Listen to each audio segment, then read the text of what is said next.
السلام عليكم ورحمة الله وبركاته.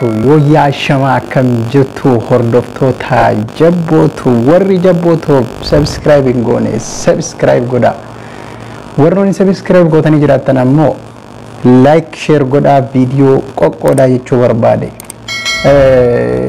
أجندا يوما سوشال ميديا ردي ماجرو مالي سنت فكاتي واتقو كلتمان سني قودو بربادي هنگا فيديو خنا رومتي نفان أكا تورتن أبدي سننا قباش چوز نجرى جرى أوردفتوت اوكي yeroo amma maaltu deema yookaan maal qabattee dhuftee jechuun keessanii noolu guyyaa yeroo amma kana keessatti waa'ee ayyaana irratti ayyaana irreecha warri amantaa warri ayyaana amantaa irreecha kabajatan baga isiniin geessiniin jecha akkasuma waa'een irreecha kuni namoonni hedduun irraa dubbataa jira. namoonni baay'een irraa dubbataa jira. waa'ee irreecha kana irratti ammoo namoonni bara baraan osoo hin dubbanne biran dabarre ayyaana ofii abbaan sirritti yeroo kamuu ayyaanni ofii ayyaana bareedaadha. namni kamiinuu gammachuu gurguddaatti ibsataa jechuudha. dhugaa dubbachuudhaaf ayyaanni irreecha akka ayyaana eenyu akka ta'e beekuu hin danda'u. ortodoksii ta'aa ka waaqeffataa ta'aa addan beeku. garuu warroonni muslima taatan ayyaanni irreechaa akka muslimaatitti heeyyamamaadha moo heeyyamamaa miti yookaan haraama moo haraamaa miti waan jedhu xiqqoo irraa dubbachuu barbaade. gama lamaan irraayyuu irreecha jechuun kun maal jechuudha waan jedhu waan xiqqoo irraa dubbachuu barbaanne. irreecha jechuun akka amantaa muslimaatti heeyyamamaa miti yookaan dhorkadha jechuudha. garuu irreecha kanarratti oromoon maal qabate irreecha sababeeffachuudhaan tokkummaa oromoo cimsatee gadhaabatee itti hojjetatuufi malee namni ka amantaa muslimaa of beeka jedhee yaada. namni kamiinuu amantaa muslimaa irratti of beeka. amantaan muslimaa ayyaanni amma yeroo ammaa kun ayyaanni amma deemamaa kun akka ayyaana muslimaa hin ta'in muslimoonni guutuutti hin beekan jechuudha. garuu wanti isaan ayyaana irreechaa kana deemanii ayyaaneffataniif maal isinitti fakkaatee tokkummaa oromoo cimsuu waan barbaadaniif diina oromoo aarsuu barbaadan yookaan akka diinni miira keessa galu yookaan tokkummaa oromoon qabuu fi akkasuma amantaan kamiyyuu akka amantaa tokko ta'e ama fakkeenyaaf yeroo ayyaana muslimaa irratti akka naannoo keenyattis haa ta'u akka naannoo kamittittuu haa ta'u yeroo ayyaanni keenya ayyaana soomas haa ta'u ayyaana hajjis haa ta'u dhufanii nu wajji nyaatanii nu wajji baga isiniin ga'ee unkan adarrasaa minaamin nuun jedhan.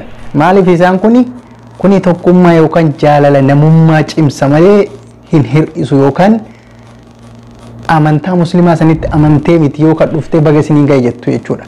nuti soo muslimni yeroo ammaa kana ayyaana irreechaa kanarratti baga isiniin ga'e baga unkan adarrasaachuu wanti jedhanii yookaan bakka ayyaanaa san deemanii dubbataniif sababni isaa tokkummaa cimsuuf jaalala heddummeessuuf malee dhimma biraa qabaateetti miti jechuudha. yookaan amantaa ofii gaffuree amantaa san qabatee miti jechuudha. dhugaadha akka muslimaatitti dhibbatti haraama irreechi siniima. yoo kana jedhu haraama miti jechuu kiyyaa miti.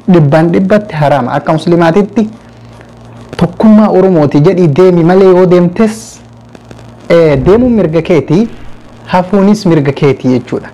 garuu yeroo deemtu san akka amantaa muslimaatitti dhibbatti itti amantee yoo deemte gama amantaa keetiitti dhiibban sirra dhufuu danda'a jechuudha. shirkii jechuun wanti tokko beeku shirkii irra caalatti ustaazota yookaan sheekulii gaafadha jechuudha.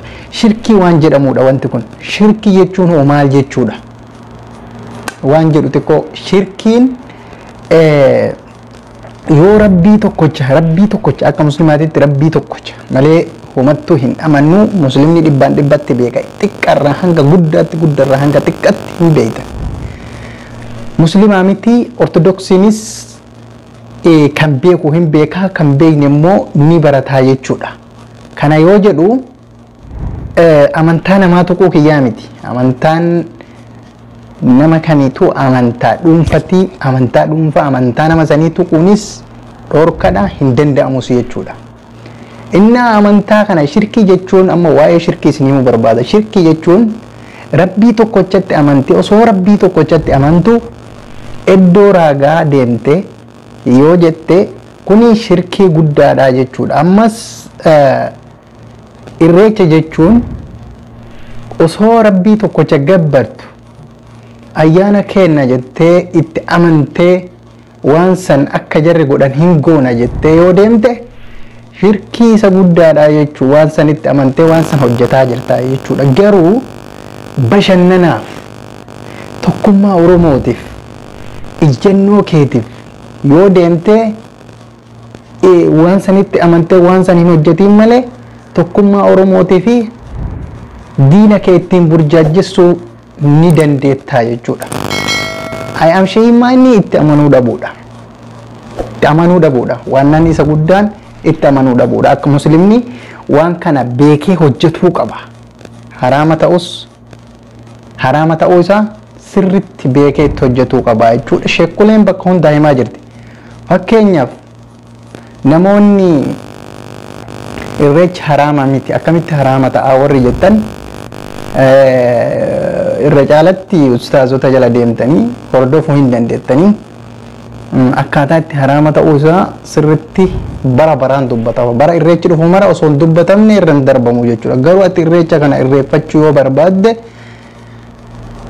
akka waan san gabbartutti deemuu hin qabdu jechuudha. Of eeggannoo kee gootee tokkummaa Oromoo yookaan jaalala Oromootiif jecha waa takka rakkoo hin qabu. Itti amantee waan jarri hojjetan san hin hojjetin. Daandii feeterra uffata feete uffata bashannanaa uffadhu daandii feeterra deemi jechuudha. Garuu ittiin amantee deemuun haraama guddaadha jechuudha. Kanaafuu warri waa'ee kanaa hin beekne ni barattan jedheeti yaada. Egaa ayyaanni irreechaa kun bara baraan ni irreeffama. Bara bara maal jechuudha? Barri kun bara 2000 akka biyya anjirutti bara 2022 ture. Barri amma itti seenaa jiru kun bara 2023 jechuudha. Bara kana bara bararraan baratti baga bara kana geennee jettee simachuu jechuudha yookaan baga bara lammeef baga bara itti aanu noonga'ee jechuudha. Bara kana gabbaruu jechuudha. Bara kana gabbaruu jechuudha. Warri amantaa kana bara baraan gabbara waan ta'eef jechuudha.